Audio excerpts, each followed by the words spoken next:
Hey, good to see you. How's life been? Great. Yeah? How about with you? Doing well. How's the puppies?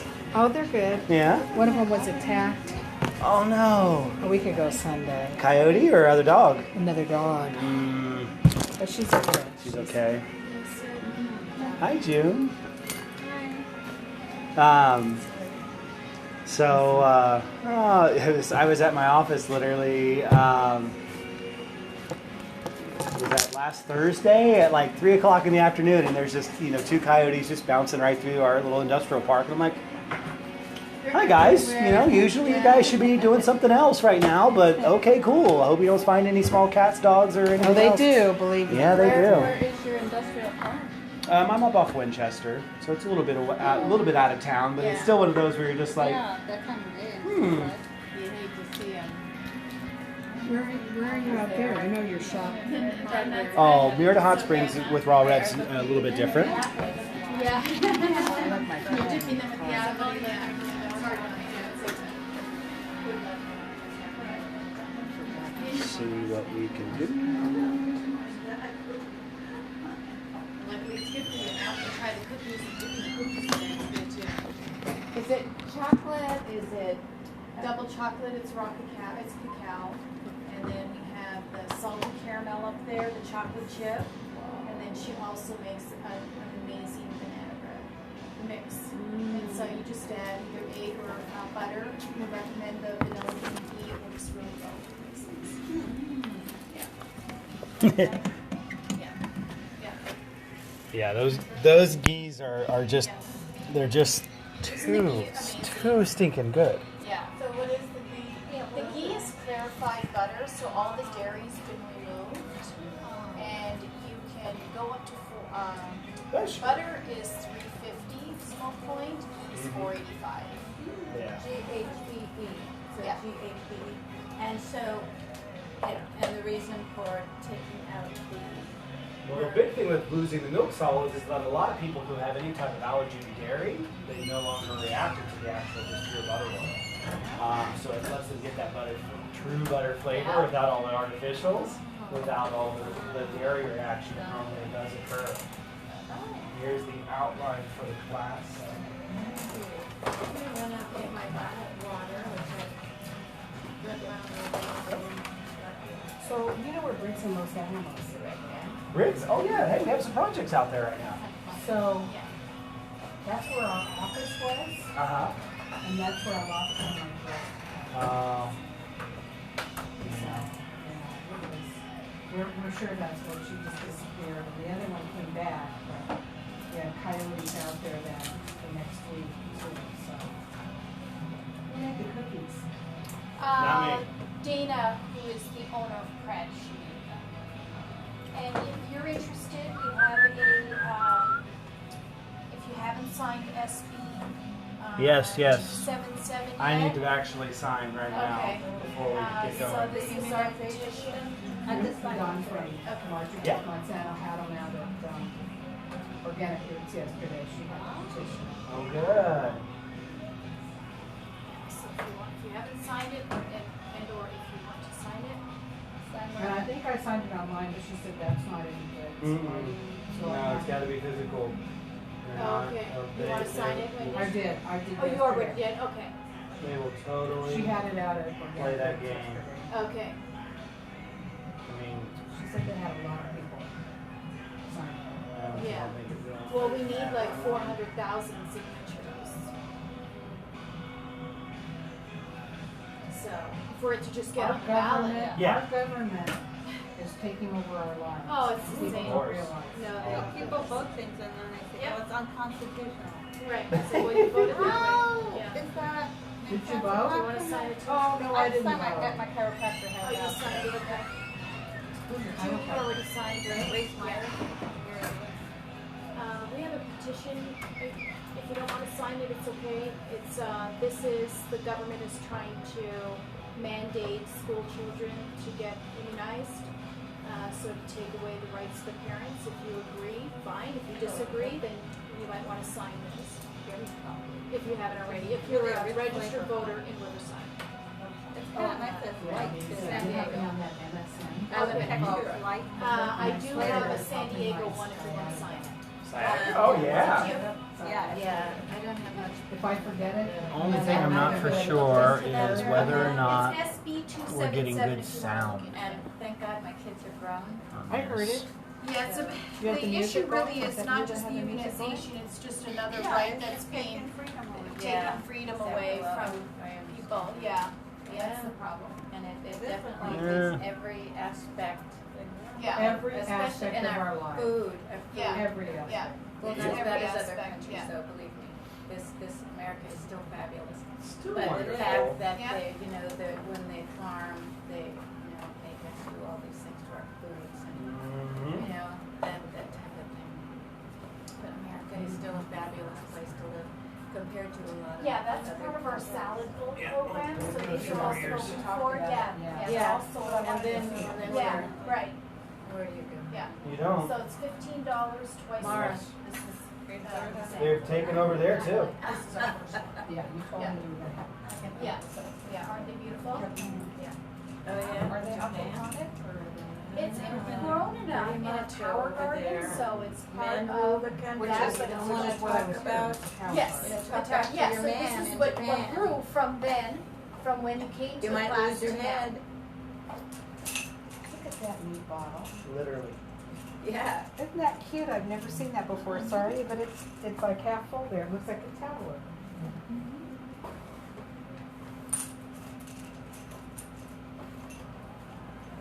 Okay. Well, it's a little bit after 4. We'll give a few more minutes, do introductions, and get everything rolling. Like I say, hopefully Periscope is picking me up. So we got two different broadcasting versions for today for different individuals. But welcome everybody. Thank you so much for coming out on this beautiful Tuesday. It's not too hot. It's not too cold.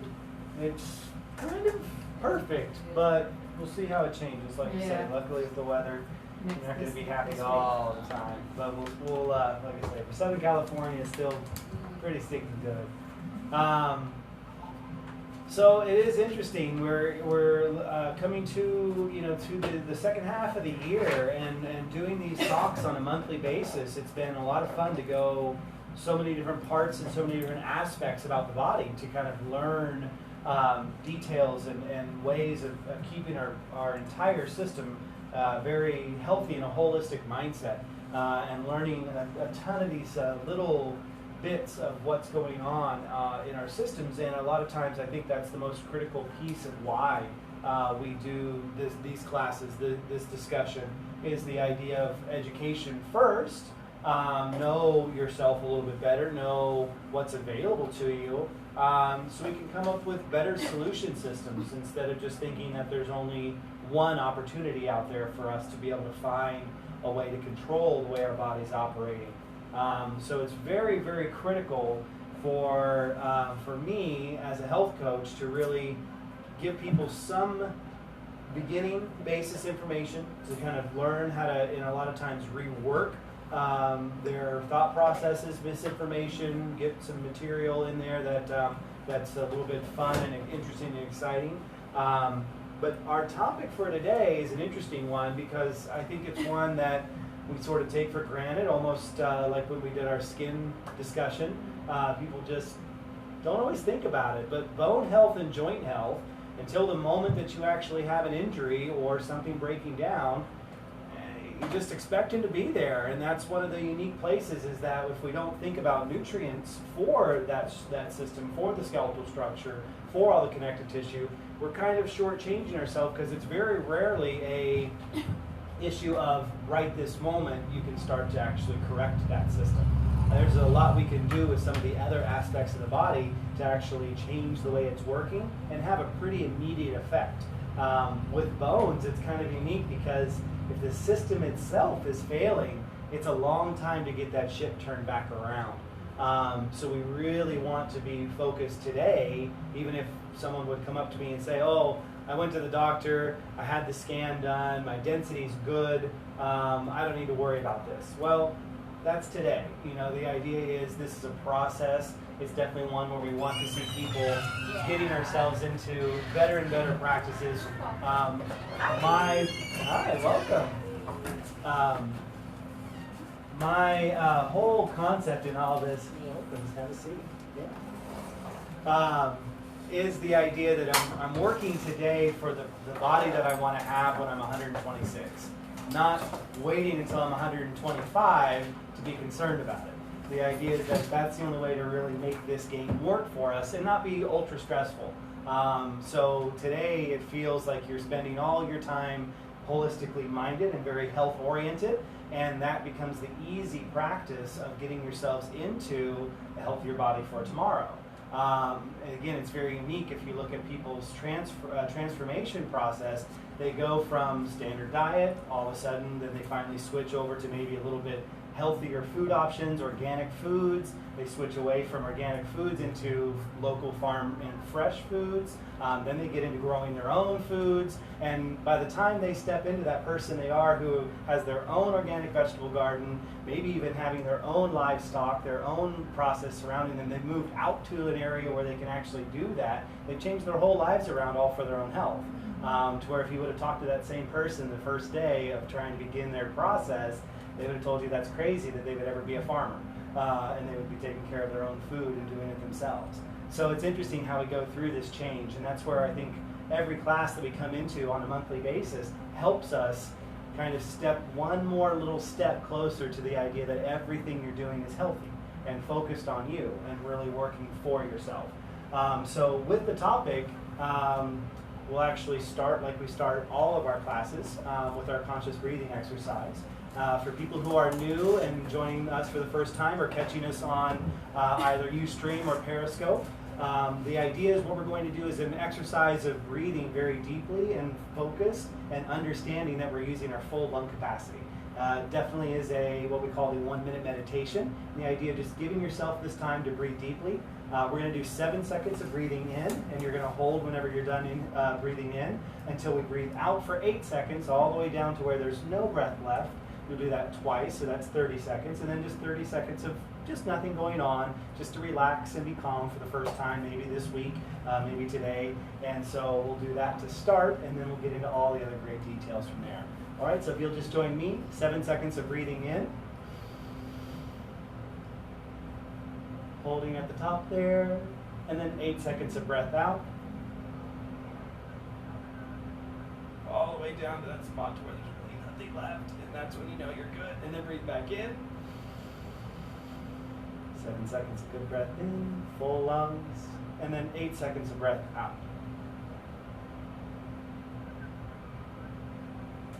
And just nice, subtle, soft breath for the next 30 seconds.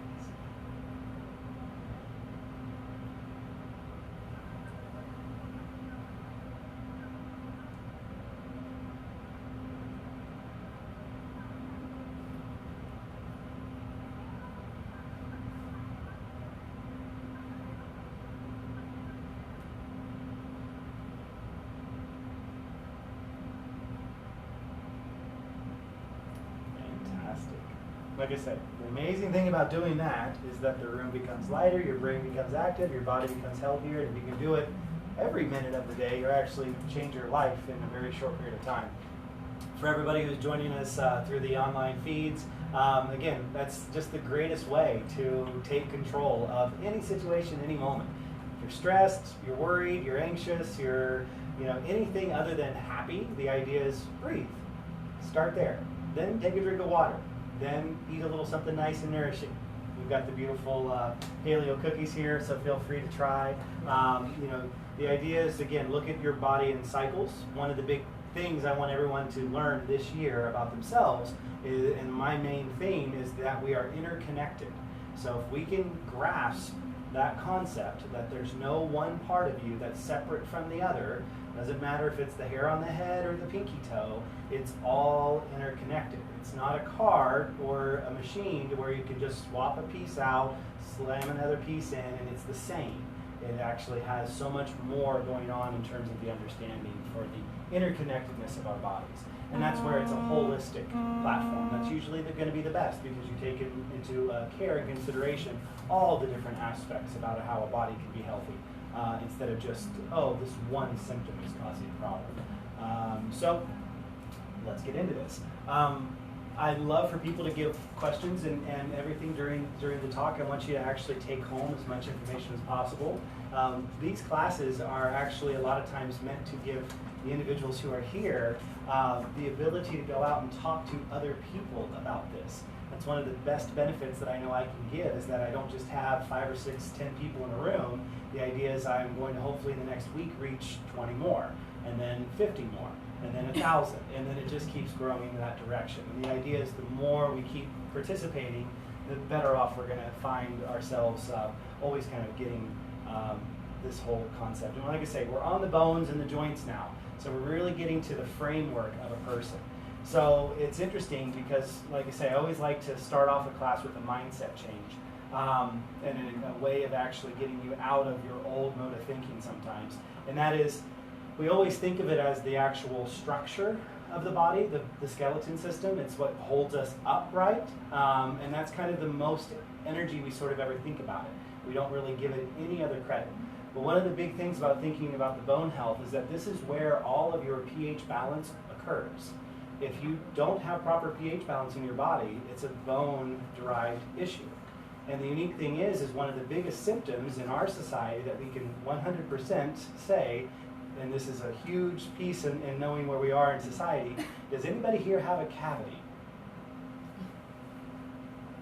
Or have major orthodontic? Yeah, exactly. Have a cavity ever occur in your life? That shows that you actually have a serious bone degeneration disease. The teeth are actually the last place that we start to understand when our body starts to degenerate from the inside out of the bone structure. The teeth tell us that there's a problem. When we go into other societies, with the Weston A. Price Foundation, highly recommend looking up Weston A. Price.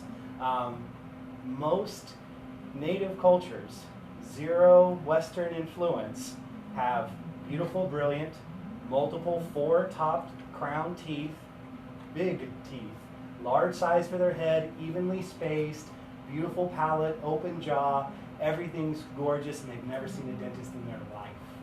And it's unique how we can kind of go to understand that we think we, on the other hand, with all the orthodontics, all of the maintenance that we go through, all of this care, we still can't get on top of keeping our teeth healthy. And that's still looking at a bone structure and a place where we can see that the degeneration is occurring. So it's unique to understand this and break this process back. So as this topic begins and as this opens up, we're confused about the minerals that are required for the bones. Everybody talks about calcium. You can see how in the outline for today, calcium's at the bottom. There's a big reason for that, because I want to get people to understand a huge difference in importance, because the idea that calcium is so critical for your bones is the same way of saying that this building can't stand without the paint on the wall. It's not even close to actually filling in the process of what's going on there, yet it's the only thing we hear about. Calcium, calcium, calcium, calcium. The more calcium you have, the more brittle your bone system is. A piece of chalk is 100% calcium carbonate. If you go to put any pressure on that, it snaps into multiple pieces. That's why we see people getting tremendous hip and pelvic fracturing occurring, especially late in age, because their bones are so deficient in all the other minerals and so calcium rich a lot of times, because they've been told by the doctors that they actually need to keep adding calcium, that they just fracture on their own. They don't even need to be fallen. They just break all of a sudden. And we're gonna learn some of the other minerals that are so critical in keeping us to where we have good, solid, good, steady bone structure throughout life. So again, I always like to start with essentially my what I call the 5 essentials. The basic building blocks of what we see in terms of holistic health. And the biggest one here is what we call MSM, methylsulfonylmethane. So that's actually a very fancy way of saying organic sulfur that's able to be digested by the body. Again, sulfur is one of these amazing minerals that actually creates the interlinking and the bridge network of the lattice of your bone structures. So without sulfur, we don't actually build really good connections inside our bones to keep them healthy and strong. one of the very unique things we'll talk about a little bit later is your bones actually have to break in very, very small ways, microfracturing, all day long in order to keep them strong. They break in tiny little spots, and then they heal really quickly, and then they break again, and then they heal really quickly, and that makes the whole structure so much stronger. So it's because of it constantly having little fractures that you never get big fractures, meaning the bone's broken open and torn apart. So sulfur is one of these very important interlinking minerals that allows for us to actually have the development of our bone health. And this is the main mineral that everyone is deficient on as to why our bones begin to degenerate. So without sulfur, there's really very little chance of an individual being able to actually maintain good bone structure. 100 years ago, we used to get really good sulfur out of our vegetables because we had excellent topsoil. We used to have really, really amazing practices of going to sulfur springs and sulfur muds and actually soaking our bodies into sulfur. Now, luckily, we have a beautiful product called MSM, to where we're using a very high distillation process of taking organic sulfur out of plants and allowing that to actually be a part of our ingestion. Everybody has a different level of MSM for them to take, and it's one of those for functionality. You might have to find that out for yourself, talk to a health coach, talk to me, talk to Pia, and learn a little bit about your body and MSM and how it's supposed to operate. But the idea is definitely start considering even just a teaspoon a day will give you more sulfur than a lot of times what you would normally get in a diet for 2 to 3 months eating normal foods. So that's this biggest difference. You literally have to eat about 4 to 7 pounds of raw broccoli every week to get the same concentration of sulfur, and not even really bioavailable, but just available in the actual plant products of about a teaspoon of the MSM. So that's how active you'd have to be at consuming sulfur in other ways in order to actually get it back inside the system. So sulfur is ultra, ultra critical. And it's the one that no one's talking about. And that's what bothers me the most, is that they could actually say, oh, just get a little MSM in there and you can start to see your bones start to actually increase in density and allow for them to start to grow, to where if you're dealing with osteopenia, not osteoporosis, but osteopenia, you have the ability to start doing regeneration. You can actually regrow all those open spaces and increase your bone density by just getting the right minerals back inside the body. So sulfur's critical. The second piece, though, that no one really mentions too heavily is the idea of actually getting magnesium, which is the only way to balance your calcium back inside the body. And this is the single greatest deficiency in this entire population of the United States. About 96 to 98% of us, truthfully, are magnesium deficient. It's very tough to keep your magnesium high because we use it so readily in the body. But for bone health, it's very unique because what it actually does is it grabs the calcium ions in a magnesium calcium sulfate solution. So you've got magnesium present, you've got calcium present, and you've got sulfur present with a little bit of oxygen, and that's what the molecule that's carried into the bone for what's called an osteocyte to actually build up the new pink line of the calcium. It drops off the calcium, allows the sulfur to go in and link up to where it needs to for the other pieces of the bone around it. And so that development is how we actually see good bone growth and good density maintained. So what product is that? Now we're supposed to wait until you finish talking to us. No. You can talk. I can always Okay, ask. I'm holding Always ask. myself back. So I think the MSM is over here. Does the MSM have magnesium in it also? No. The one that has the combination. So, yep, the MSM Morning Mix gives you the great ability of actually adding in a lot of other trace elements and minerals from crystal salts and shilajit, as well as a lot of different berry structures for all the antioxidants, and really, really amazing. Like I say, this is in its own little package, just a fantastic bone health progenitor, and this is probably the easiest place for most people to start. And you have to ingest it orally? Yeah, first thing in the morning. You don't have to. If you've got a person who's a phlebotomist, you can actually inject the pure material into you in a liquid. That's actually much easier.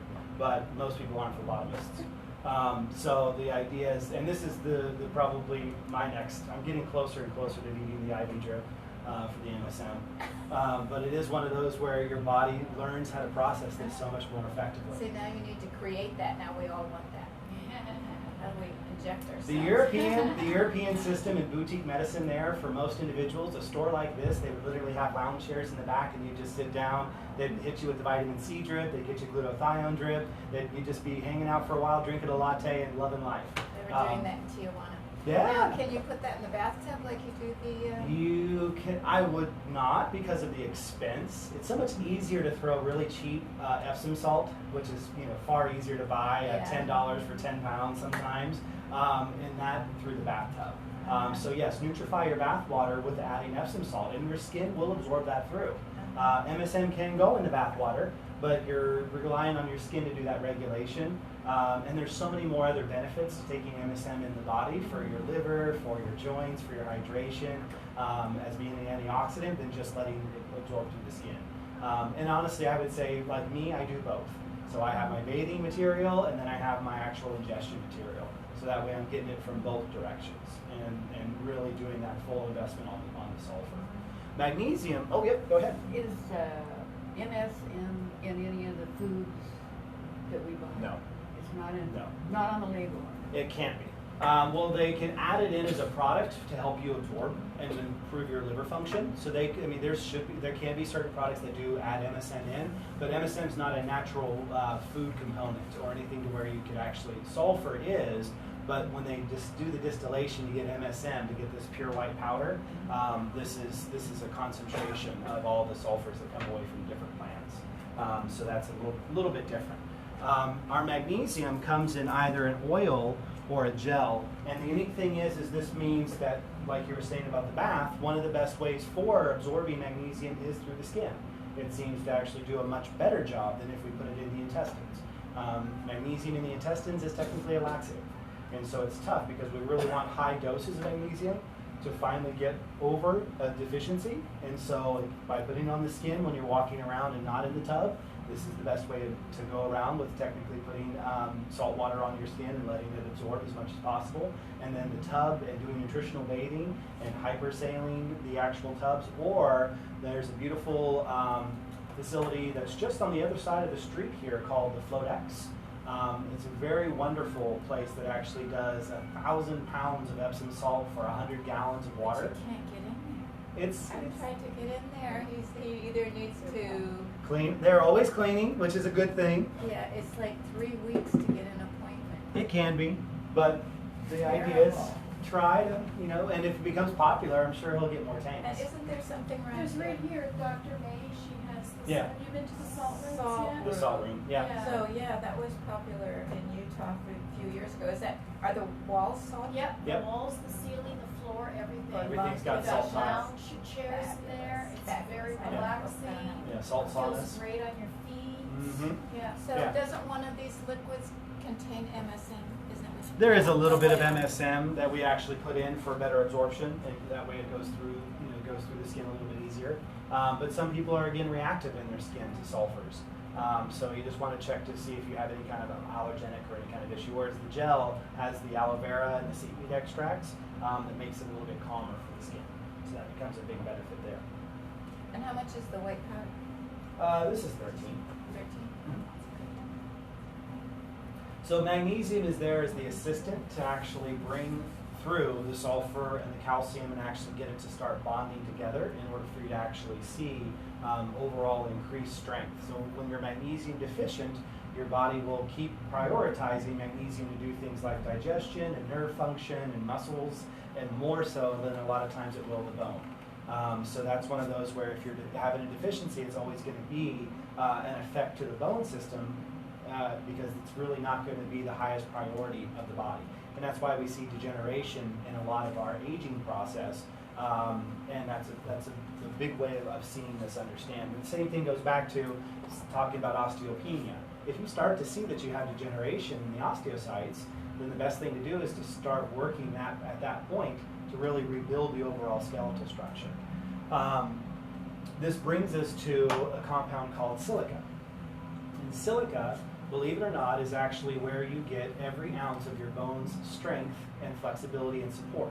As much as we're told calcium is the main mineral that we need to get into a body, when we actually dip a bone, and there's a very wonderful YouTube that actually shows a femur bone going into sulfuric acid and taking all of the calcium off, they can hold it back up and it looks like a wet spaghetti noodle of nothing but silica.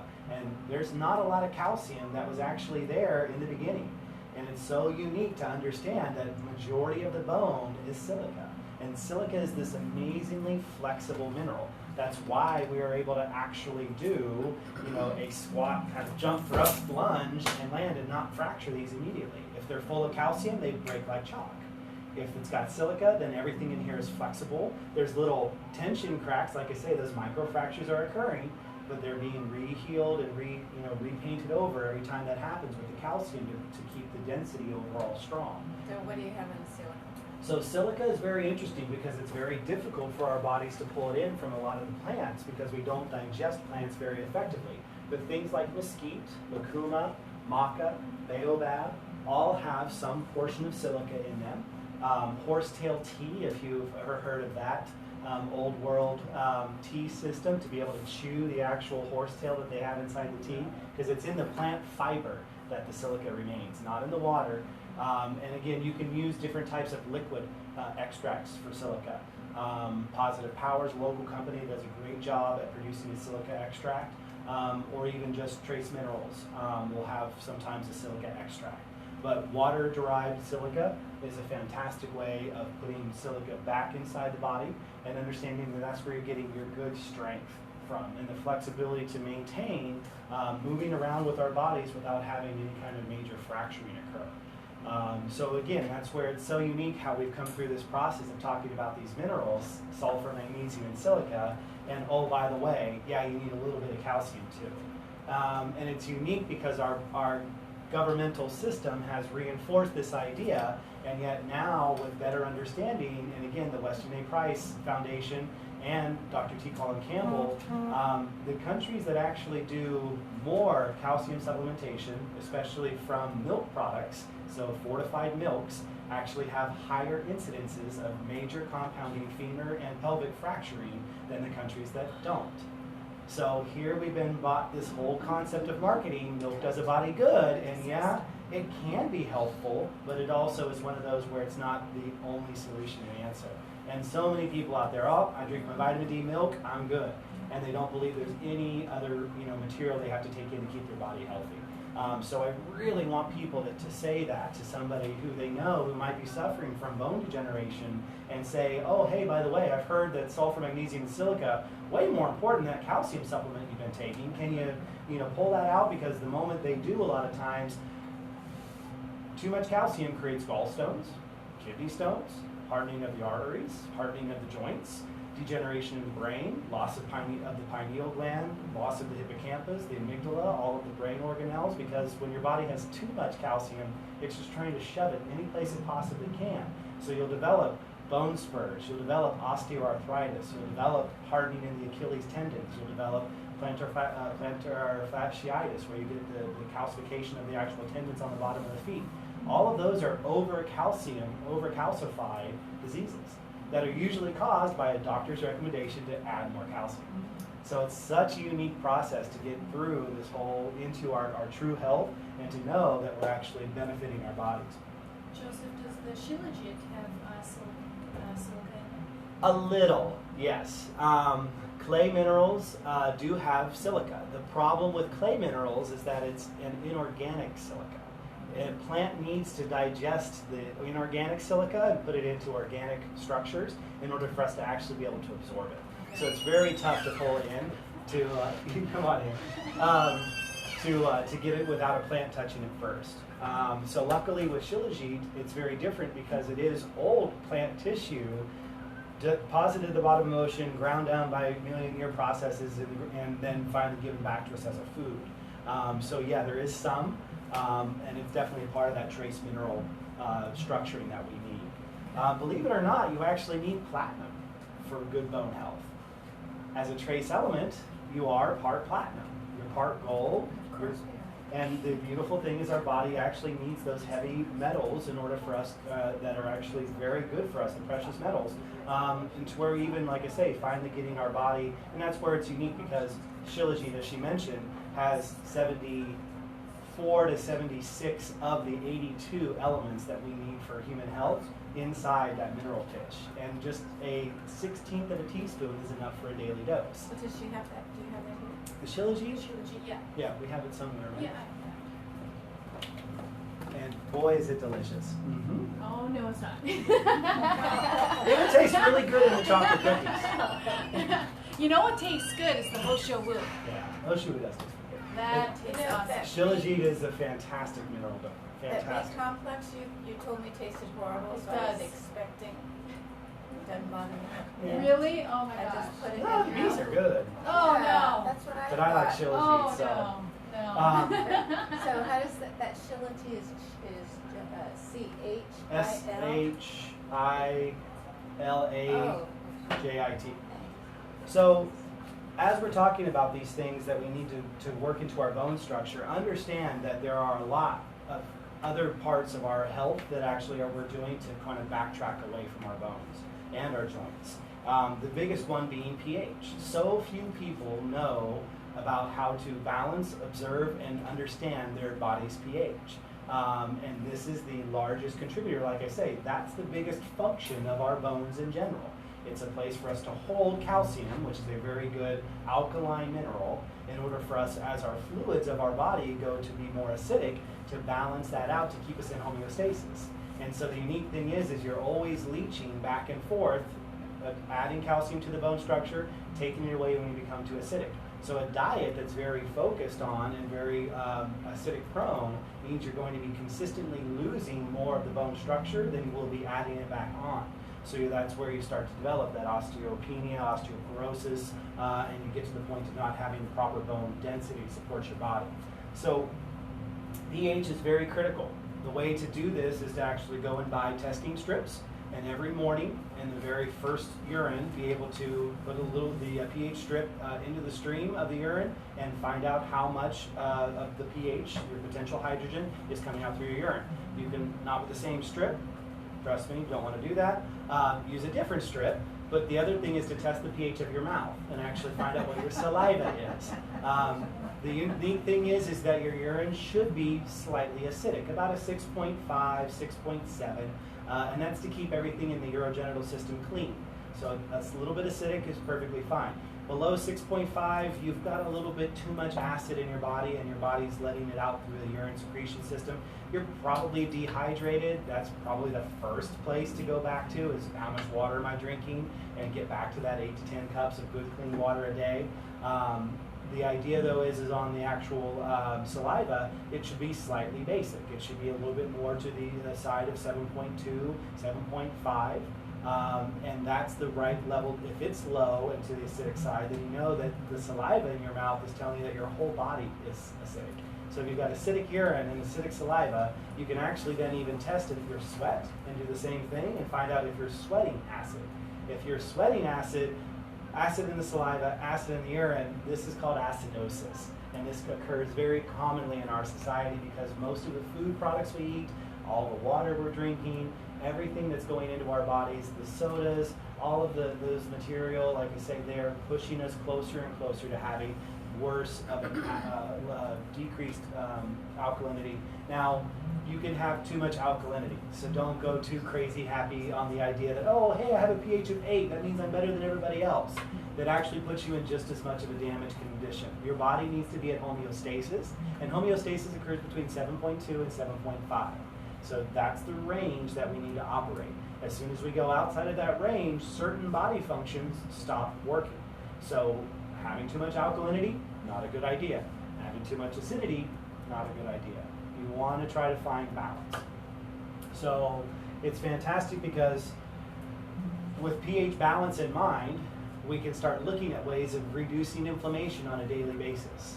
This again goes back to our foods. We have a talk that we usually give called the Anti-Nutrient American Diet. It's all about how each individual food particulate out there that we're exposed to, from fake sugars to the wheat material to GMO to all the dairies, everything that's out there is really just creating the loss of nutrient density inside the human body. So inflammation is the result of any type of deficiency inside the human system. In the bones, inflammation is the death of the osteocytes. and that's the beginning breakdown of the osteopenia to the osteoporosis. So the idea is that when those osteocytes are dying, they're no longer adhering calcium to fix all the breaks. So your painter crew just had left the building and you just drove a truck through one of the spots that you need to fix.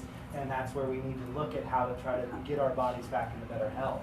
Yes? Is it better to maintain your pH with, water, the alkaline waters, or just food? Or There's a couple different windows and different mindsets. So the question was, is it better to maintain pH with water or with food? The real answer is both, but the better way I would say is that check the food, because water's usually always at 7. So if your food choices are predominantly on the acid side, then it's going to be hard for the water to continue to keep balancing it, even if you're drinking 100 ounces a day.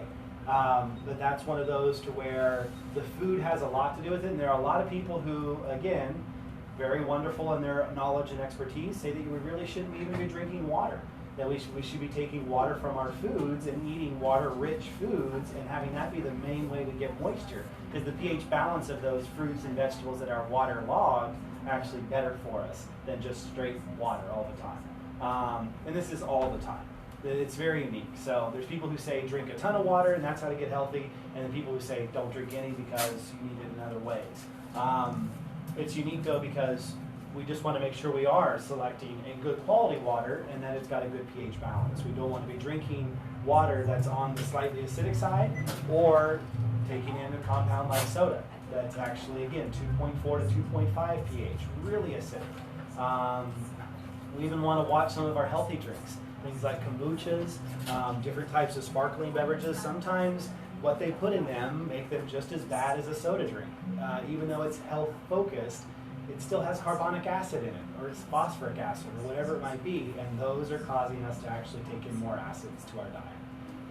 Definite concern there. But inflammation, again, is going to create a lot of breakdown in the body and a lot of stress everywhere. So the idea is that this is one of those truly holistic minded mentalities behind getting your health in control, is just find ways of reducing inflammation on a routine basis. The other really big part that we've seen is that people have gone on this low-fat craze towards the idea of being healthy. And we do not see that represented in our society. We've been 30 years, really closer to maybe 50 now, of low-fat mentality for health, and that obsession has created a condition where 1 in 2 diabetes, 1 in 3 cancer, 1 in 7 brain disorders, 1 in 10 are experiencing very what we call shortened immediate loss of life, which is a fun way of saying you die way too early. So it's funny how in our mentality behind being healthy, we've really shortchanged ourselves. And cutting the fats was a huge mistake. We see again with a lot of the Weston A. Price material, most non-Western influenced doctored systems and populations out there eat a ton of fat, sometimes 40% of their diet. The Inuit populations up in the high Arctic eat 60 to 80% fat. Very wonderful bone structure, very wonderful teeth structure, fantastic brains, very good longevity. Had nothing to do with the fact that they had a couple raw eggs in the morning. And yet here we think eggs will kill you. And so we have this broken little system in our society and our thinking, and we're coming back. Like I say, that's the great part. The boomerang the pendulum went one way, and we kind of realized, hey, that doesn't do so well. We hopped back really quickly for Atkins, and we realized we didn't know exactly what we're talking about, and then we went back to the idea of low fat, and then we're kind of slowly coming back to healthy fats. The idea of get really good healthy fats in the diet. Be working with coconut oil and ghee and really good avocado oil. Seed oils that actually don't have any allergic reaction to your body. Get these fats back in the diet, and I'm talking on the order of like 3 to 5 tablespoons a day. Like not just a little bit on your salad and you call it good, or a little bit of stuff on bread, or like a little bit on toast or whatever, and saying, hey, that's fine. It needs to be part of your health regimen, and 3 to 5 tablespoons is a really good place to go. It can be variable. So breakfast, you might put a little bit of butter oil or ghee on top of whatever you're eating for breakfast. But for lunch, you'll have a salad and do oil and vinegar. And then for dinner, you might make a really nice rice dish or something that you can actually throw in some avocado or some coconut oil onto. But the idea is to be looking at that. Every shake or smoothie, if you're doing shakes and smoothies, can have a tablespoon of oil in it. Just blend it up. You don't have to taste it. It's not going to be a part of it all. It's actually going to make it really, really healthy for you. One of the unique things for people who love green drinks is that you actually need a tablespoon of liquid oil inside the green drink blended in order to absorb all the fat-soluble nutrients. Without that fat in that green drink, everything that that plant could give you is actually going right through the system because none of the fat-soluble material is being caught into, is being absorbed by the fat inside the diet at the same time. So really, really look at fat content and ingestion for a definite benefit. And the reason I say this is because inside all of our bones is this really, really wonderful material called marrow that's all fat. So when you're losing on a low-fat diet too much of that dietary fat, your body's very smart, and if it needs fat, it'll go and harvest it from the inside of your marrow, or your brain, or your liver, or your heart, the other places where you have a lot of fat. And yes, fat is another way of saying cholesterol. In all of its beautiful, wonderful forms, there's no such thing as a bad cholesterol. We bought onto that idea in 1951, and it's taken us 60 years to get away from it. But we're finally, again, thinking our way out of things that we've been doing for too long, and we're getting to a much better place. I say free radicals a lot of times as well, too, because antioxidants are so important, not only in the inflammation side, but this is also going for detoxification as well, too. We're in a toxic sludge soup out there, no matter where you are in the world. Hard to find pristine country anymore. And so free radicals can be anything from radiation, can be pesticides, can be herbicides, can be any type of heavy metal toxicity inside everything from public drinking water to our rice cereal, whatever arsenic's consuming nowadays. Free radicals create a lot of damage to our body because our body has to learn how to live around them to try to get rid of them. Boosting antioxidants is really the best way of trying to develop a better system on that. It's funny how, in order to get an image of our bones, we put X-ray radiation through them. Horrible for bone health. And people who get routine X-rays for examination and observation, again, it's one of those where we need to be able to look at other alternative means for understanding our bodies instead of just always X-ray. CAT scans, MRIs, especially dye contrasted X-rays, anything like that, they are putting a lot of damage into the human body. Granted, if you need it, emergency medicine style, that's fantastic. But I know people who just show up every 3 months and they just get a full set of X-rays, or they're looking at a problem, and that's a little excessive. You're meant to get those a lot of times once every year. Sometimes even with the chest X-rays, once every 5 years. If you're a person who flies and you get X-rays, you are multiplying the amount of radiation being put into your body literally leaps and bounds. One 1-hour flight is the same amount of radiation as an chest X-ray to the full open body. So people who travel a lot, like I say, be detoxifying a lot because you're absorbing a lot more than the average person. But X-rays have a definitive damage. They put high-level radiation through the bone, and the bone, if it's not in good health, in order to diminishing, getting a bone scan every year is probably not the best idea. We can look at thermography as being a fantastic way of understanding the body. So getting a thermogram is a non-invasive, non-damaging system for actually seeing how the bones are looking and checking to see if you have any inflammation anywhere. And then the other big issue that a lot of people are just now kind of understanding is the idea of EMF radiation. So EMFs are electronic magnetic frequencies. These are the things that come away from our cell phones, they come away from our Wi-Fi devices, our smart meters. They have the potential, and a lot of the research that's going on behind them now, to show that they can disrupt the small cells inside our body, everything from our immune system to especially our bone, and the osteocyte cell that actually creates our bone system. You have bone health issues, a lot of times you might want to take a look at your surroundings and say, hey, am I always exposing myself to EMF, TV in the bedroom, cell phone by the nightstand, whatever, a digital alarm clock plugged into the iPhone right there 5 feet from my head. That's damaging to those body cells. Getting yourself, putting those items 15 feet or more away from you while sleeping, especially, is very, very critical. They have these new systems out now where they wire or they Wi-Fi your whole house. apparently, and you just push on your phone a little button to turn on all the lights. You can turn on your toaster, you can turn on your coffee, you can do everything from these guys. And that's one of those where we definitely see a lot of EMF damage to the cells. So it's interesting because I also put in here that one of the things I think most people are definitely doing to themselves is they are not getting out enough and running around, jumping around, getting exercise to their body to keep their bones healthy. There is a direct correlation to sedentary lifestyle and bone degeneration. So we have to understand that these two need to be corrected, and we need to get ourselves back to moving. Literally, a couple just jumps standing here like that is more exercise than a lot of people might see in a year sometimes. And the unique part about it is it doesn't have to be hard. It doesn't have to be any kind of major issues. Like I say down at the end here, we talk about the idea of doing low impact, so not a bunch of heavy body weights or getting into a CrossFit adrenaline junkie kind of gym, but just walking routinely, the ability to actually even take your shoes off and to get it to where your heel hits the actual concrete or a hard surface without the rubber insole is the way that our normal natural body knows how to send the signals inside the osteocytes for them to produce more calcium.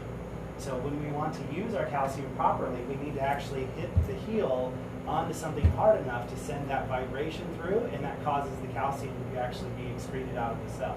So without that, if you're always walking on really, really soft shoes because they're extra comfy, then the idea is you're a lot of times decreasing the density of the bones, and that's including all the way up through the spine as well too. Well, what about, it's not good to walk on cement that much, it's better to do, Who says? I mean, that's what you hear. Yeah. Yeah. There's a very beautiful book out there that I hope everybody gets the chance to if not actually read through, but on audio file called Born to Run. Talks all about this information that's out there regarding everything about foot health, running health, keeping joints in good structure, and how even long-term marathon runners are told a lot of junk about how to keep their bodies healthy. That's not true. Like I say, the idea here, what's funny is that when you take your shoes off and actually walk barefoot for the first 2-3 weeks, maybe even a couple months, depending on your tendon structure, it's going to hurt, and you're going to want the shoes back. But the thing is you're releasing the chain to this bad system that we've been told everybody's got to have a set of Nike in order to be cool in life, and get ourselves out of that mentality. Now the idea is, I don't want people going to a petting zoo and walking around barefoot. Yes, it takes a while to get there. But the idea is just walking naturally on beach sand, on a little bit of hard, it doesn't have to always be concrete. It could just be a soft trail, like you've got a little bit of dirt. But it's this motion and actually hitting that to the bottom of the feet that actually tell the cells inside the bone produce more and absorb more calcium. Someone said that walking on sand and dirt barefoot puts your electrolytes in order. It does. It does. It's called grounding. And there's a beautiful recent documentary / expose that's out called Grounded for Life, I think is it. Sounds bad for a teenager. Sounds good for people who are trying to get healthy. But the idea really is, yes, you're trying to connect with the power generator, which is this earth, instead of living in a set of insulators like this that make it to where, I think it was, don't quote me if I'm maybe wrong on this one, but maybe Robin Williams said that to a person who wears shoes, the entire world feels like rubber. And that's exactly true. These are sensing organs. I don't know if anyone's realized that or understood the function of these guys, but these guys are meant to tell you something.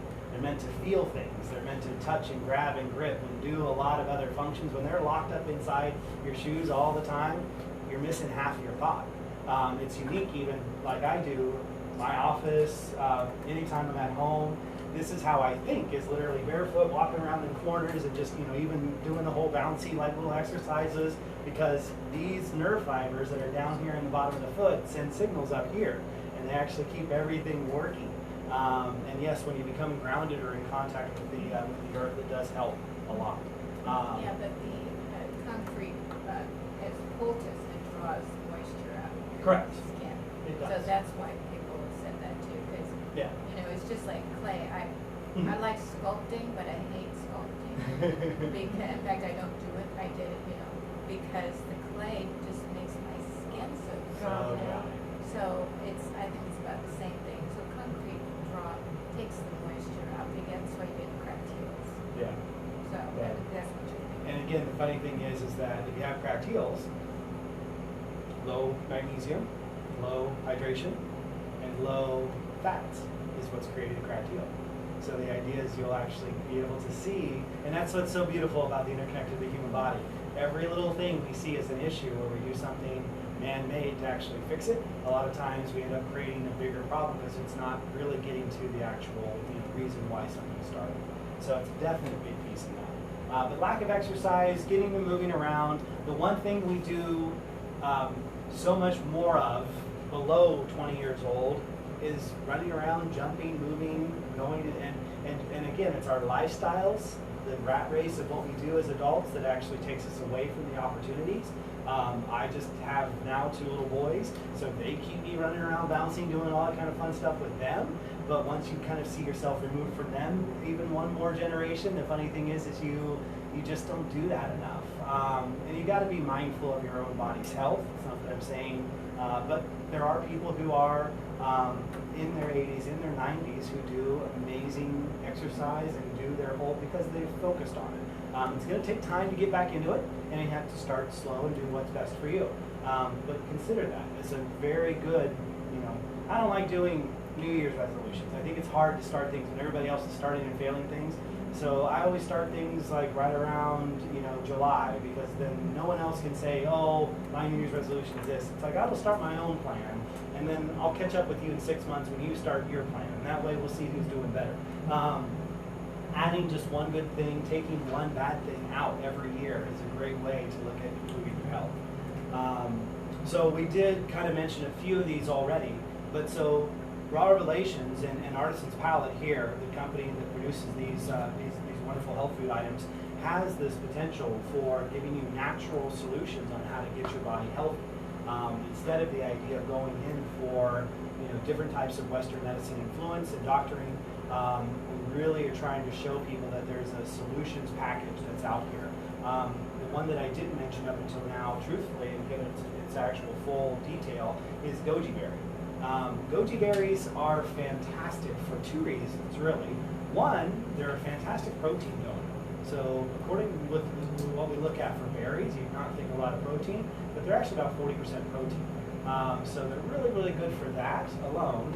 But then the way that they help human bones and joints do so much better is they actually are one of the few things that help us produce HGH, which is the main hormone factor for why our bodies sort of degrade and fall apart, is that we don't have enough HGH to keep us in that. So for everybody this is human growth hormone. It's what allows our cells to multiply. And so, like I say, what happens as we get into our later years in life is our cells stay around for longer, which means they look, act, feel, and operate more worn out than the constant revitalization that we see in our early years. It's not that you can't have full cellular revitalization in later years. We see that occur in a lot of other native populations and a lot of places where they just have a diet that supports good body health. So gojis are amazing for giving us this HGH back. Baobab is a fantastic place to find silica. So we do see that in the baobab powder. So this wonderful little fruit here does a great job at donating a good source of silica. It's not the greatest, it doesn't have the highest concentration, but it's a great tasting, which means you'll use it. And it helps balance your internal gut flora. So as a prebiotic, it helps remove a lot of that inflammation that occurs because we're not breaking our food down very effectively.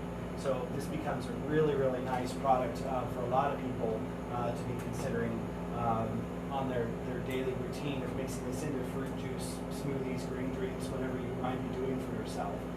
We talked a lot about MSM, and remember, the big thing with MSM is that's the structure. That's the interlinking block of the actual bone system. And for joint tissues, for the hardened tissues of the tendons and the ligaments, the sulfur is actually doing the same thing. It's the linking piece that allows for all of those fibers to come together and to remain strong.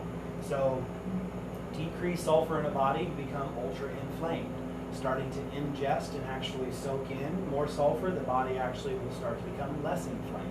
So you will start to see improvements in overall health. And for anybody here who needs a better reason other than anything, talking to this group of people, everyone here, for anyone who doesn't know, we're talking to a room full of women. For your hair, for your skin, for your nails, MSM is the beauty mineral. So sulfur is the thing that actually gives you back youthful skin, great hair, strong, really elastic hair, and nail beds as well too. I'm not the person who, I guess, well, maybe I could be a nail model if I tried. But the amount of MSM I eat, these things are strong. So I have no problem twisting, little screws in or whatever if I need to all of a sudden. And it shows that there's something really to that when you're having splitting ends and nails, really, really easy pitting, or the lines, the little titration lines that occur, shows that your proteins are off and your sulfur is off. So again, everything about the human body wonderfully interconnected and telling us exactly how to. Isn't that what they say about the silica? The It's the silica. exact same thing that you just said with the hair, the skin. Yep, that's exactly right. All the flexible parts of our body. So I mean, that's one of the beautiful things here. The reason that people can't put pressure on their nails without them cracking, chipping, breaking is because they have no silica, no sulfur. So which one is, you said that one is the boho or whatever? Baobab? Baobab. Yep. But, oh, good. Good for silica. So, then what is the best for silica? The best food that we've been able to find is horsetail. But it's funny because people who, like me, who go out and wild forage on the sides of hiking trails, when you find a stand of horsetails, literally we'll spend half an hour, 40 minutes just breaking each of them off and biting the ends and eating the ends as much as you can possibly chew and break down with your teeth. But it's the greatest concentration of silica. Here's something that everybody has probably done. If you take a piece of grass that's grown up and has like 3 different flowerets inside, and you'll pull the one out and you'll see the white kind of tip at the bottom, there's silica in there. Not a lot, but there's silica in the soft little tip of that grass blade before it goes to the green part. The silica is now a part of the matrix and part of the cells. But there's definite benefits. So horsetail kind of does the same thing. I would say for a lot of people, silica needs to more than likely be found in liquid extracts, and Positive Powers Super Silica is a local company here in Murrieta that does a fantastic silica extract. Positive power. I got silica for my cat. I have a cat that gets mange, which is kind of sad because he's That's a a hair and skin beautiful- disease, yeah. He's a beautiful white, long hair, puppy green, and he's sweet, baby doll, rag doll. But he starts getting this mange just 2 years in a row. He's 2 years old, and I can't figure it out because he eats the best. I give him the best of everything. He needs MSM and silica. And you can drop the silica in the water for the cats, and actually that way they can drink it for themselves. And as soon as you start getting some MSM back there and some good quality fat, then that will be a tremendous benefit. But the vet gave me, and then I of course went on and Googled it, right? The vet gave me a yellow sulfur, Yellow? and then I haven't seen it anywhere else. It's a liquid, and then I put it on all my animals because I didn't know it was causing that. Yeah, I so thought that's it a was topical sulfur. allergic to bleeding. It's a topical liquid. Yeah. So there's Yeah. probably just sulfur powder that was liquefied with water, right? Which, again, is kind of tough because it works as an antimicrobial, which is probably why it might even clear out the skin a little bit and then it comes back. It's because you're not fixing the internal health of the cat. You're just getting rid of the actual bacteria that's growing on the skin by putting the outside on. If you start looking for pet supplements that have MSM in them, or even just like I say, sprinkling a small portion of this in a wet food, and really just like 3 to 4 grains at a time. It doesn't have to be a lot, but just using that for a lot of. Again, there's no real big difference between mammalian cat and mammalian body human. So that's one of these things is that there's a lot to helping our furry friends just as much as we help ourselves. Organic coconut oil helps Yeah. mange also. Yeah, coconut oil. I use that. and I bought some from the On feed the store. I skin bought mark, some it's sulfur, but that was horse sulfur. Mhm. Put coconut oil in it, but it was actually too strong and it started burning the skin. You know, Yeah. I didn't know what to do. I was up for weeks. Give them a spoonful of coconut oil in your food. Yep. Try that. I'll try. You know, I'm gonna try anything. 'Cause I was just at a point where I was gonna take him in to get shots monthly for fleas because I think That's it's poison. flea. Put Well, poison in it. it seems like the 2 years ahead, only when the flea season comes. Right. So Right. it gets a flea bite and then it turns and I don't know. Correct. I don't know, you know. And that's so where vets um, don't know, nobody knows, you know. if it's they like- go back to the natural system, Yeah, if the cat was healthy, then the cat would have no issue with that. They could get bitten all day long with flea, and yeah, it's that's what one. it's disgusting to us. Yeah. But there will be no breakdown in the skin. Since Yeah. the skin's got its issues, his immune system's probably compromised. You know, then his body can't fight that off. Yeah. So that's one of those to It where was from a breeder. yeah. And the poor guy, the breeder, you know, and I bought him through the animal sanctuary, and the breeder had gotten Alzheimer, and so he wasn't taking care of his animals as much. So I bought him as a kitten, and I've never had, you know, trouble like that. I didn't even know what mange was, you know. So, and he's a beautiful cat, but he just, it's horrible. Yeah. You know, it's a horrible thing. So somebody did say, well, his immune system is Mhm. maybe compromised. So I bought, you know, vitamins, animal vitamins, and everything. I'm gonna try what she said. Okay, Yeah. because I want For the him to do fleas, that. food grade diatomaceous earth. Yep. Well, Diatomaceous earth. what about brewer's yeast? Now, my animals have used. Not a brewer's normal yeast. food source for animals. Yeah. But they will eat dirt. They will eat Yeah. dirt. Diatomaceous. Oh. Diatomaceous, but the food grade, Food grade diatomaceous earth works You know, for I've got- ants, for bugs, for Yeah. fleas. I've got all that stuff, so just a tiny Just a little bit. smattering of it in their Just food. be routine. It's Be white, routine. right, it's white. It can be white to gray. Yeah, okay, so I have both. I have 2 cats. So MSM, fantastic. Again, we mentioned Shilajit, very, very good source of all the minerals that our body is looking for. There's a couple, again, that are just missing to where what's funny is crystal salt actually has those in higher concentration. So when you're dealing with Himalayan crystal salt or the Icelandic flake salt, really good high quality sea-based salts, you're getting the full spectrum of minerals that the body actually is needing back into its system. So that really does a fantastic number for boosting that overall trace mineral. And understand that a lot of our herbal remedies that are out there keep us away from pharmaceutical prescriptions. I cannot tell you how many pharmaceutical prescriptions talk about the ability for them to damage and to generate bones as one of the side effects. And that's a very, very, very concerning issue when you're trying to alleviate something for immune function, and what you develop is a breakdown in your skeletal structure. We really want people to be looking at this natural solution, holistic health and living, to really benefit our bodies as much as possible. So those fantastic natural items can become parts of your daily routines. Throw them in your shakes, your smoothies, find very interesting ways. Like I said, I still would like to try Shilajit infused chocolate chip double, or whatever these are, chocolate double paleo cookies, because I'm a Shilajit fan. So, that sounds delicious to me. But when it comes to, like I say, behavioral patterns, one of the most simple and easiest exercises for anybody of any health level, minus not functioning legs, I guess, is a process called rebounding. So rebounding is you technically buy a small trampoline, put it in front of the TV if that's the way you have to live your life. What's better is actually putting it out on the patio and looking at nature. Truthfully, look at beautiful stuff in front of you instead of what's on the TV and getting more scared. But doing that rebounding technique 15 minutes a day is the same, honestly, as running around and doing high endurance exercise for about an hour. So your body will multiply the effects, and again, the shock to the actual bone structure is what clears lymph, enhances bone function, decreases the actual pressure. A lot of people who suffer from issues in their meniscus and in their actual knee joints is mainly because they don't have enough impact to their actual knee joint.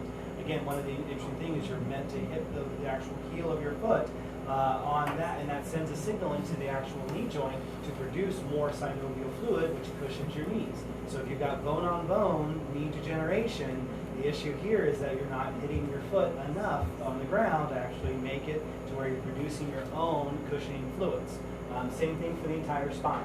And that's one of the interesting places to understand that as well too. If you have arthritis developing in the spine and actually causing you to lose flexion and mobility, a lot of times this is because you're not getting enough impact in your body.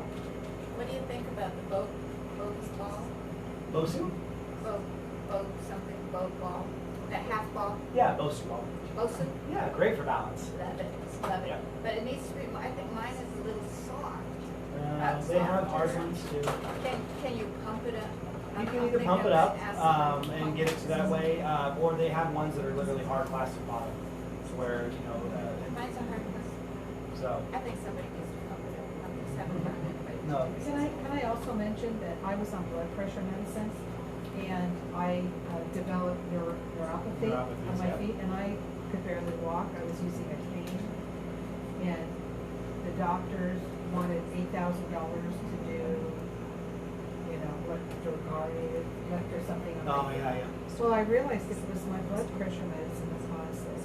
Yeah. So you have to be very, very Amen. careful with what the doctors give you That's because right. they just don't know. And they just kept switching me from one medicine to another and it got worse and worse and worse. Yeah. So It's sad you out have to there. I be agree. very careful with it. So we mentioned low impact, high intensity. The idea is it's actually better for a lot of people to actually not be doing 45-minute cardio exercises. It's a little bit too straining on the body, and they may not be in the best health for that yet.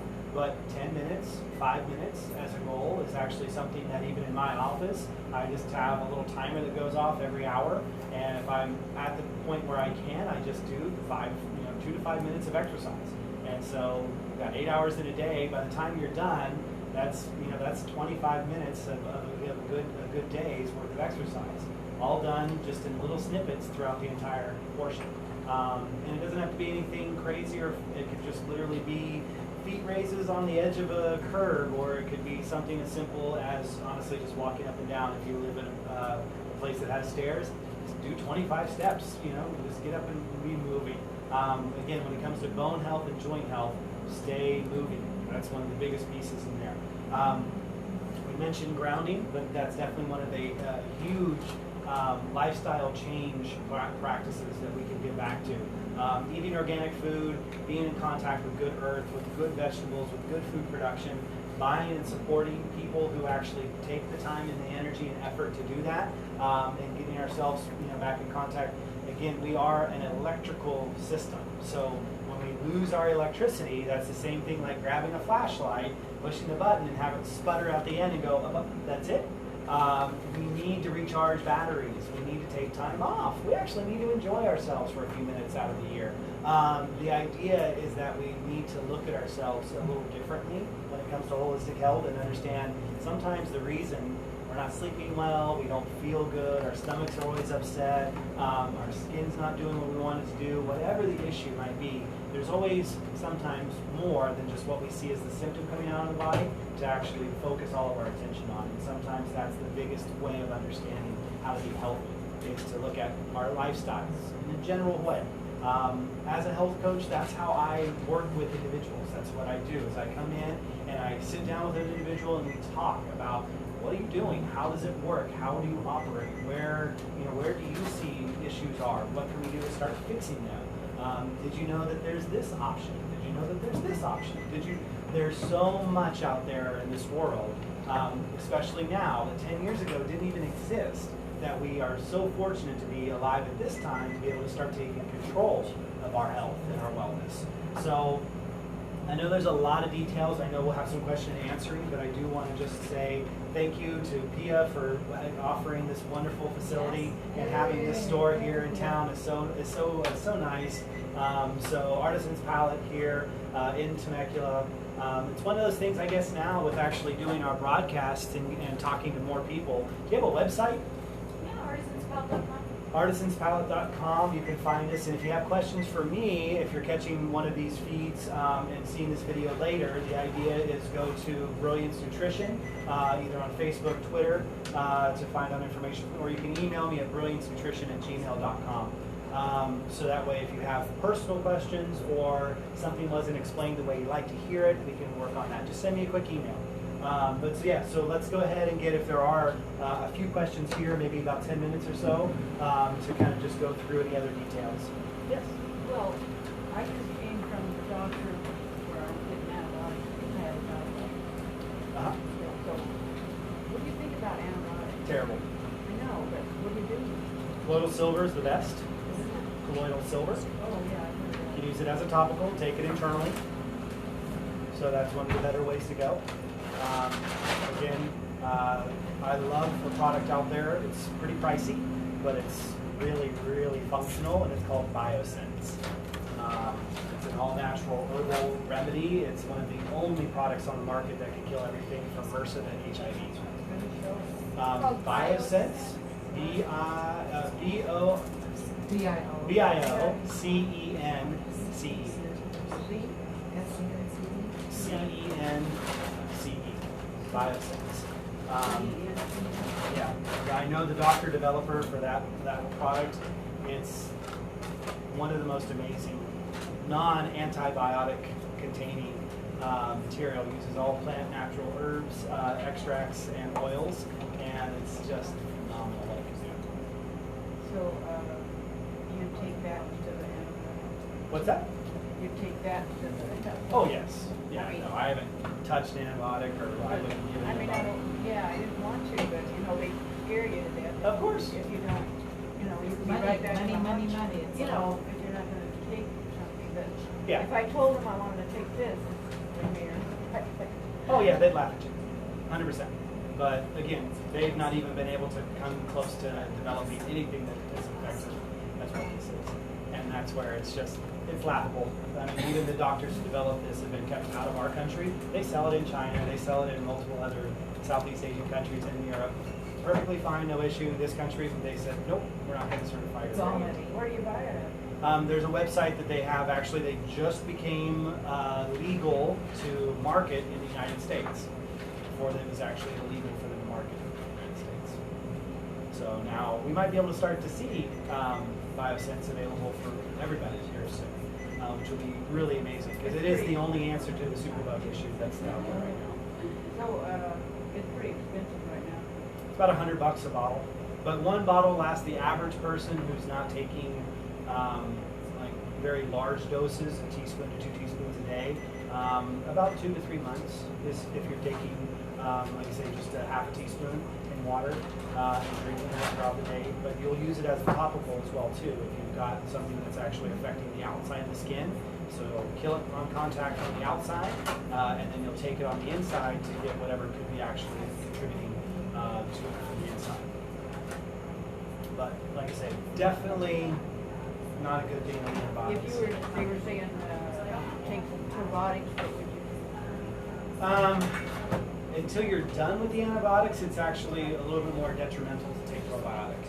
Once you're done with the antibiotic, then I like using a lot of kefir products. If you like kefirs, kombuchas are fantastic for a lot of people. A lot of pickled vegetables, sauerkraut, kimchi, things of those nature. I prefer food forms for just about everything. Yogurt's okay. The problem with a lot of yogurts is they put about 20 to 28 grams of sugar in each bottle. So if you do a plain yogurt with nothing added, then yeah, you could do pretty well.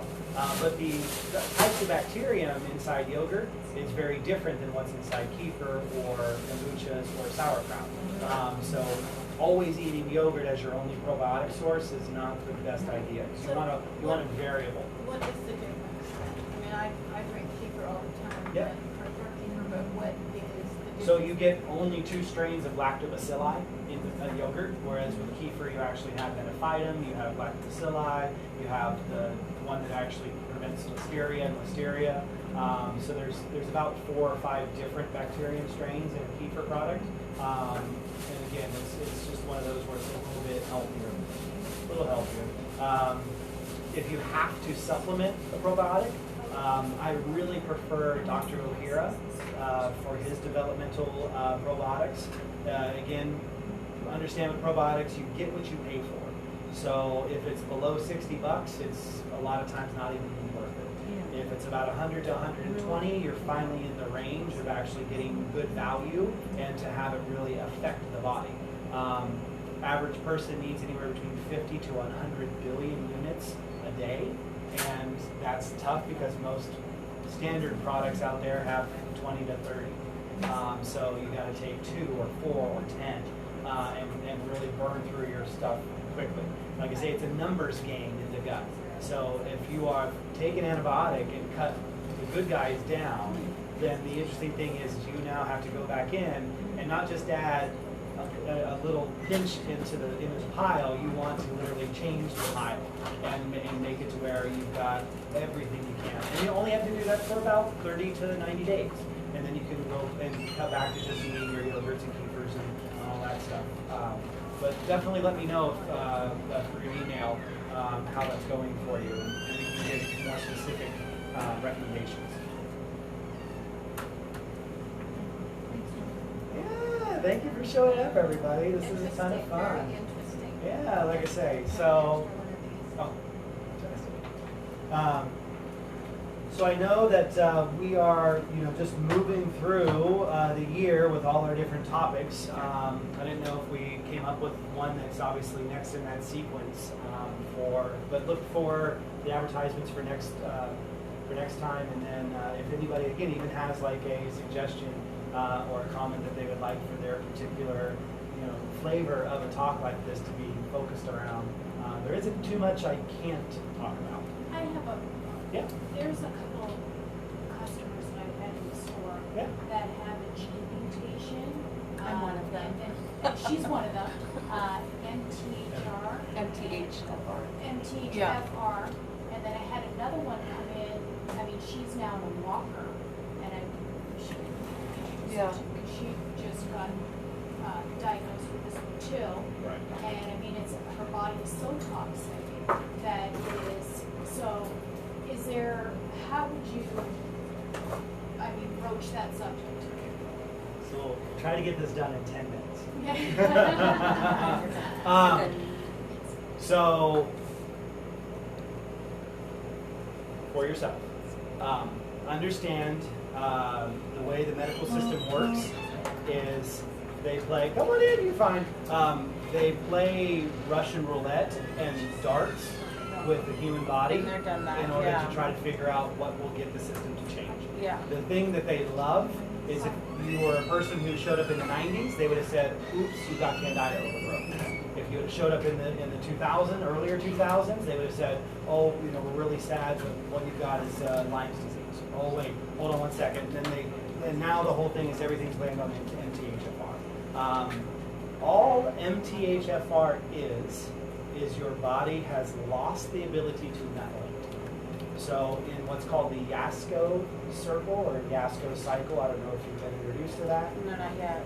I'm You've kind gotta of, know this. yeah, I'm kind So, of getting into it. If so. you're starting to go down this little rabbit hole, there are 7 points in the Yasko cycle that actually allow for methylation cofactors to build everything from your proteins to your hormones to your nutrient absorption. And so when that gets broken down, say you miss 2 out of the 7 cogs on the wheel, then you start losing function and operation in your body. Then you go to maybe 5 of the 7 are lost. Right. Now you've lost even more functionality. So I do have that pulled up. I just didn't know what it was. Like I can't detox. I can't methylate. My neurotransmitters are all screwed It's all up. screwed up, yeah.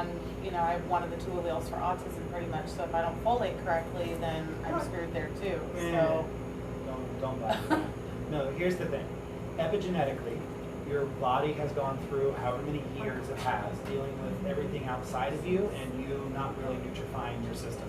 So the methylation cycle fails, and then you become, on the testing, positive for the MTHFR gene mutation. So here's the difference. The moment you start putting methyl groups into your diet, MSM, TMG, high quality sprouts, really, really good sprouted nuts, and start getting methylation cofactors back into your foods, then you'll have to go through a process to get it to where your body's working again, but epigenetically you will turn that system off. And you'll finally start putting methylation. But you have to get it into your diet, because unlike most people, where average healthy individual, they produce about 18 to 2,200 units of methylation per day per cell. So multiply by about 50 trillion, that's what a person who isn't in that category is doing. When that's broken, then that means that's not happening anymore. So now you've got to find ways of supplementing methylation in by putting it into all your foods. And so you shouldn't eat anything without this compound TMG. But see, I can't take that because I get sick. I know Well, you that's will. why I'm turning it. You will at first. So I recommended this to her, Yeah. so I was on the Yeah. fence too, Yeah. and So you will at first, because this is going to start detoxing. The interesting part is we've got to come up with a program that actually lets your body bind all those toxins and allows it to be excreted out of the body instead of just floating around your bloodstream. Because now they're detoxed, and now they've left the cell. Okay. But now they're in your blood. So they're affecting your brain, they're affecting your heart, they're affecting your liver, they're causing all types of craziness going on. But that's the storage that you have stuck into the body. So then you've got to start flushing all of those materials out to get rid of them instead of holding on to them like your body has been doing for such a long time. So then nutrients can finally start coming back into the body, and then you can start actually nutrifying your system. And so with the breakdown that occurs on the process there, it's a stepwise system that has to be put back into place. There's not like that's the solution, but that's going to cause the breakdown of your current body to not work even more for a while. And there's a detoxification process that's going to occur there, and you've got to go through that to get to the point to where you're naturally methylated again, and that will undo it. So the big, like I say, mindset change is that you're not locked into your genes as much as they've told you this, that, the other thing, that. That's not Well, but it true. wasn't the doctor that told me. I actually went through a specific program, and I actually have a breakdown of all of my problems, if you will. Like the 23andMe? Yeah, Yeah. yeah. But So, And doesn't the water help drinking, fluids? Oh, help yeah, move that that's stuff all part of out? that process. That takes that headache away, that takes that sickness away. But you've got to go. That's the commitment that Yeah. I'm the type of person who would stand in front of you and go, okay, there's a commitment here. The idea is you're going to move yourself into a better living system, so that way you're not suffering from the current breakdown in the body. So that's where MTHFR is such a hot topic right now, because one, it locks people into the concept that they're in subjection to their genes, which means no change, no fixing, no anything. And that means the doctors will have 100% influence on your life from this point forward. oh, they don't though. That's So good. I'm on the right track with that. I'm just saying, Good. I know my breakdown, and my body cannot break down any mental donor at all. And I know that from experience.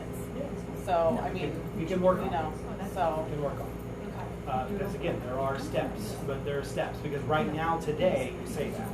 In a year or two, not the case. Okay. But you've got to, and even just getting it to where you're naturally detoxifying through other means, clay minerals, different types of powders that can actually do the function of what your blood should be doing with the methyl groups is a great way of turning to try to understand that. Okay. But the big thing is for you to not think you're broken.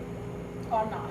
Good. Good, because that's one of those first things where they go, oh, you got this, that's it, And I've seen people literally say, I'm not having another child because I've got this now. And I was, but you had it before you had the first child.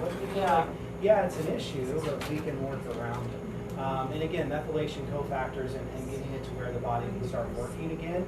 We just got to figure out for you specifically what that means. Yeah. But I don't ever say never. Never gonna happen.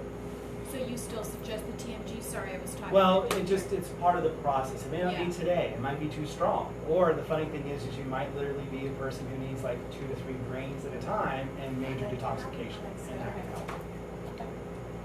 So, but again, it's a tough. Between the TMG and the MSM, for her, which one? There's less methyl stress that's going to be created by the MSM at low dose.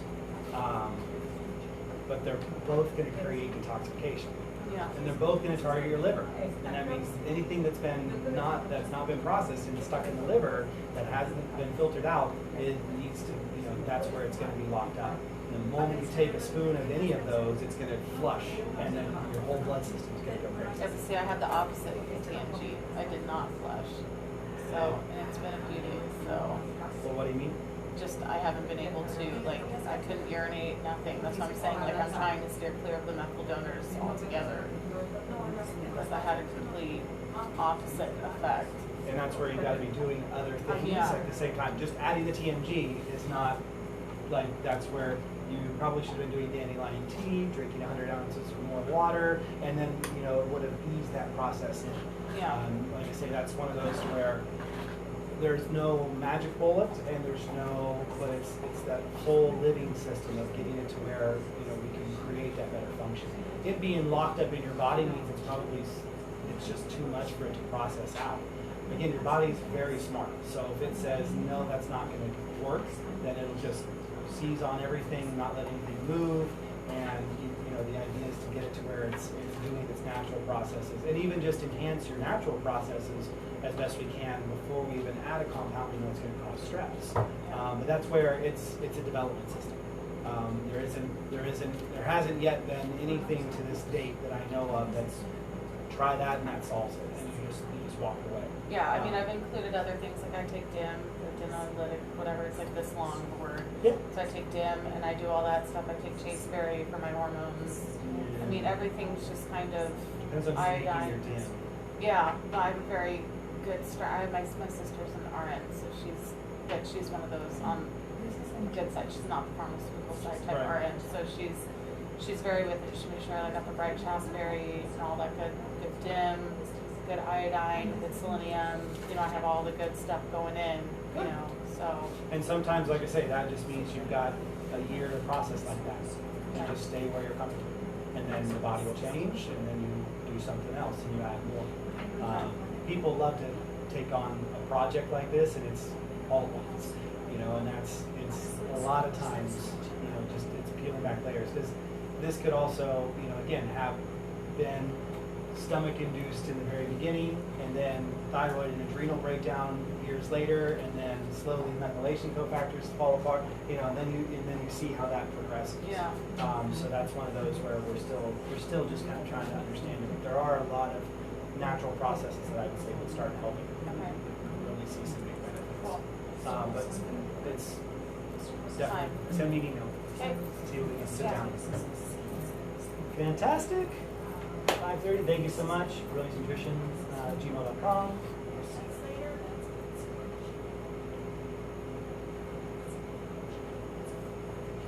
Just to throw it out there, does glaucoma have anything to do with any of these vitamins? Glaucoma.